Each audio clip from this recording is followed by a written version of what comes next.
Halo, salam gue semuanya. Kembali lagi dengan channel Pondok Sepeda di sini. Hari ini kita akan membahas tentang gimana cara nyetel rem yang kayak gini, ya, rem cakram yang dia masih menggunakan kabel ya, yang bukan yang hidrolik.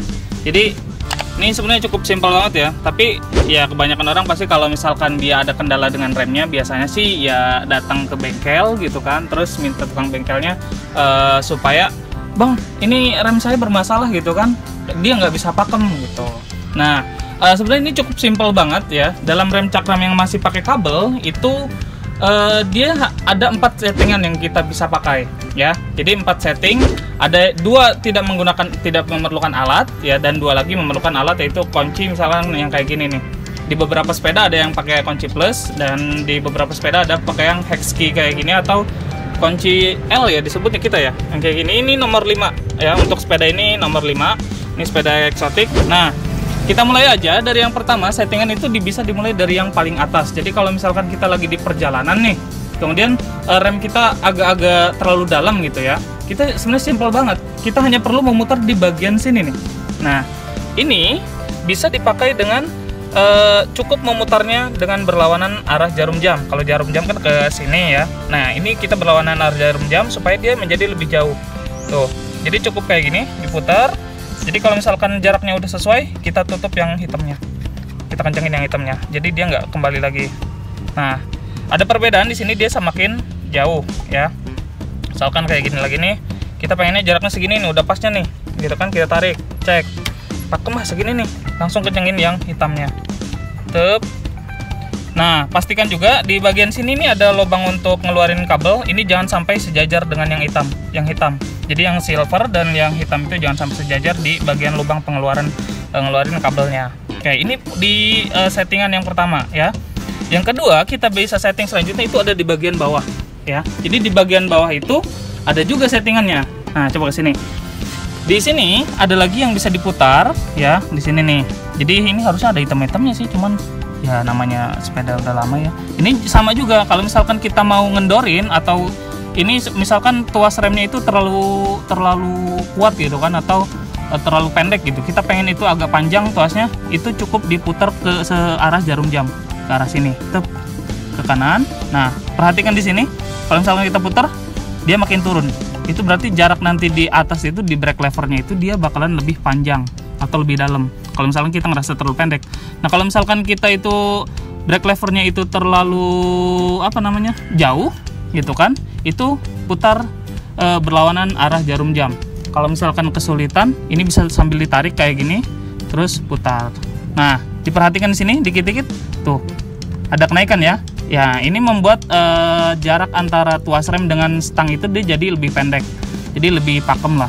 Gitu ya. Settingan selanjutnya itu ada di bawah, 2 settingan lainnya juga itu ada di bawah ya.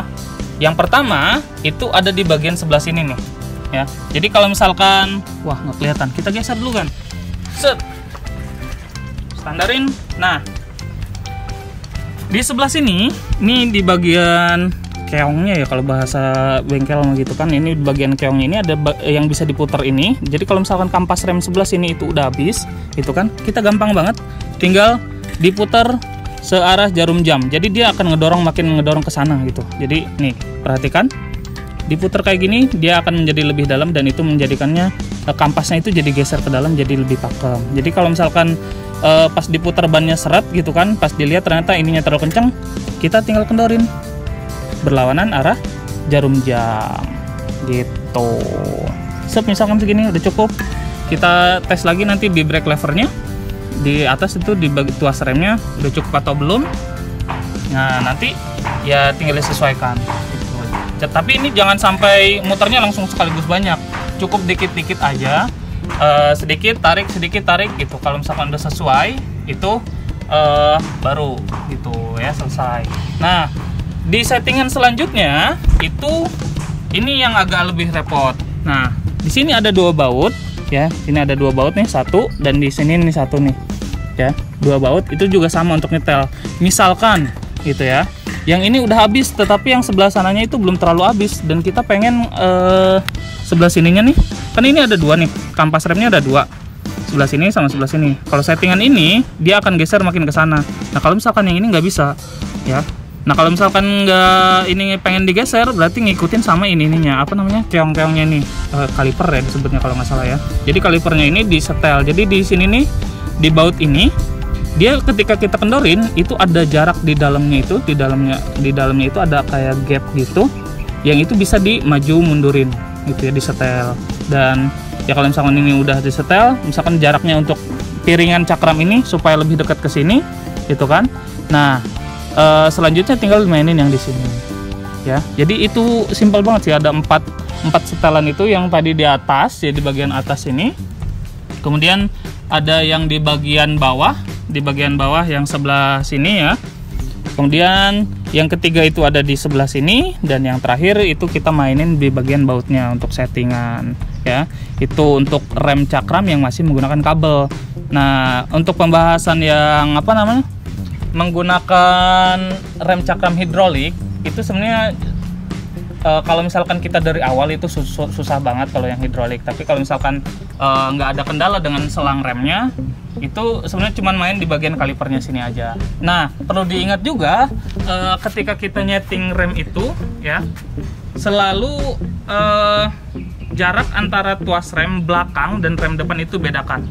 Jadi tuas rem belakang itu sebisa mungkin dia lebih dekat atau apa ya, lebih pakem gitu, di setting sebisa mungkin lebih pakem daripada rem depan, supaya kalau misalkan kita lagi turunan panic brake gitu kan, panic brake kita langsung mencet rem depan sekaligus, nanti kita barrel roll ya jadinya ya, muter-muter. Nah jadi kalau misalkan kayak yang sekarang ini rem depan, ini rem depan, kemudian yang sebelah sini rem belakang. Nah kalau diperhatikan coba nih, jarak tuas rem depan itu sampai segini, cukup jauh ya. Sedangkan rem belakang itu dibikin kita lebih pendek, hanya segini tuh ya. Jadi kayak ada perbedaan, jadi cuman segini. Jadi ketika misalkan rem mendadak, yang ditarik duluan itu berbarengan, ditariknya itu berbarengan, itu jadi yang ketarik duluan itu tetap rem belakang, yang kekunci duluan, supaya ketika jatuh itu nge-slide-nya itu dia high side, low side lah ya, maksud saya low side. Jadi low side itu kayak kita ngoser ban belakang dulu, dan itu nggak terlalu fatal. Tapi kalau misalkan high side, kita jatuhnya karena rem depan, terus kita muter sampai muter apa ya, terbang ya istilahnya ya, sampai terbang, nah itu lebih bahaya. Nanti kalau di kesempatan selanjutnya mungkin kita akan coba untuk yang nyetel di bagian settingan yang keempat itu, yang kita perlu membuka baut. Tapi untuk saat ini cukup sampai di sini.